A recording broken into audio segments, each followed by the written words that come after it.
Hi, I'm Gerard Saylor from the LD Fargo Public Library in beautiful downtown Lake Mills, Wisconsin, and right now I'm still in the Muskego Public Library for the Murder and Mayhem conference that they host here. This is the third year, and among the many authors here is J.D. Rhoades from North Carolina.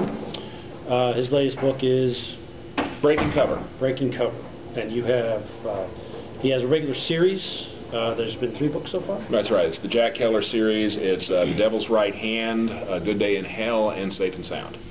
And Breaking Cover is a new, is it a standalone? Or it is a standalone, right. Do you have no further plans then for the character? Or? I've got some notes and about 20,000 words of another Jack Keller book written. Just depends on if anybody's interested in buying it. Okay. Well, what's the current book?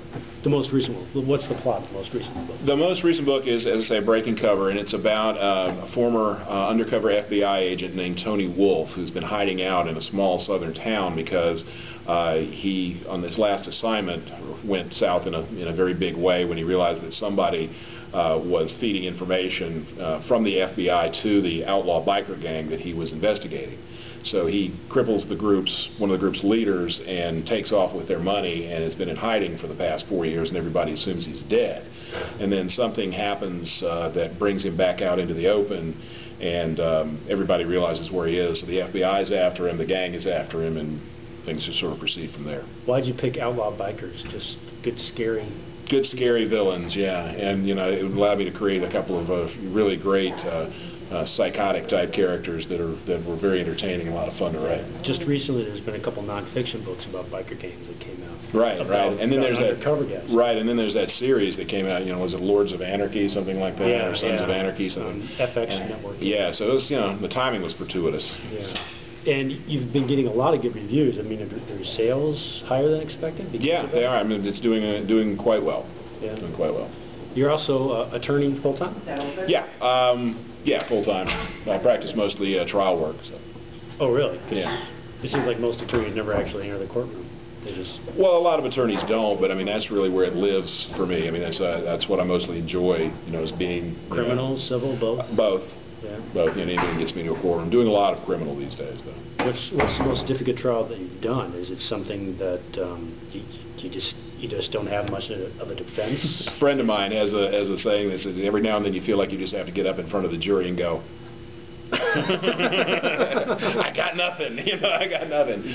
You try to find the little chinks in the state's case as best you can, and you try to exploit them. And you know, we're fairly commonly asked, you know, how do you defend people you know are guilty? Those aren't the ones you lose sleep over. The ones you lose sleep over are the ones that you're pretty sure are innocent that might get convicted anyway. Yeah. You know, and those are the ones that keep you up. Either way, I mean, you have to put forward the best possible defense. Sure. I mean, you've got to, you know, I look upon what I do as a criminal lawyer as quality control for the state. Yeah. You know, I mean, the state's case doesn't hold water. I'm going to find out. If it does, it's going to have been tested and shown to be valid. There's a slew of attorneys that are right. I mean, there's the real big famous ones. There's Thoreau, there's Grisham.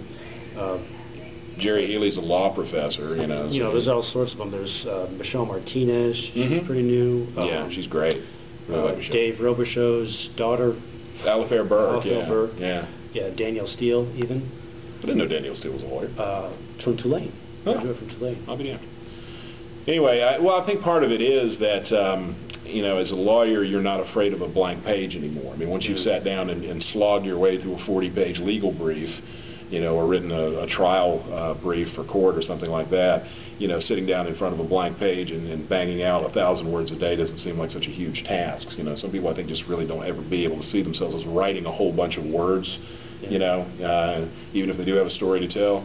Well, you know, as a lawyer, you know, just in your daily life, you're writing out a whole bunch of words. Sometimes they actually have to make sense. You're used to it, and you're able to do well at it. Yeah. Hopefully. Well, I forgot what I was going to say.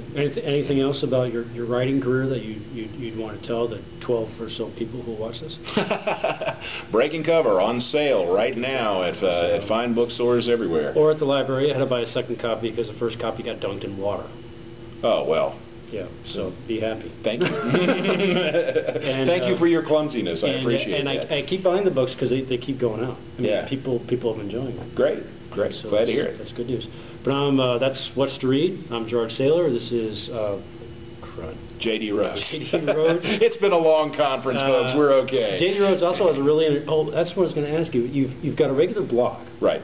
Now, a lot of authors work full-time, and then they write on the side. And your blog is really political.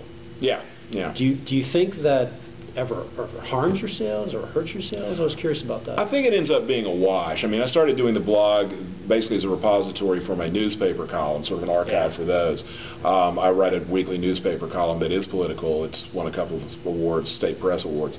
And I get a lot of folks, I get a lot of letters about it, and a lot of them are saying, oh, I love your blog, I love the way you write, I want to get your books. Right. One or two I get say, you know, you Libby Pinko bastard, I'm never going to buy anything you ever wrote. But I'm getting more of the former than I am of the latter. So, and these are people that have heard of me because of the blog, or because something is linked to the blog. So on the whole, I think it's a net gain. Yeah. Have you used it? I mean, you use it somewhat as a marketing tool because you link to different reviews. Right, right. I mean, I do the BSP, the blatant self-promotion there as well, because I want to have some actual business justification for doing it. But I do it even if I didn't, because I'm capable of keeping my mouth shut about things that make me angry. Yeah. Yeah, that's good. But again, I'll end it. This is Gerard Saylor from the LD Fargo Public Library with the esteemed Mr. J.D. Rhoades from North Carolina. Thank you. Thank you.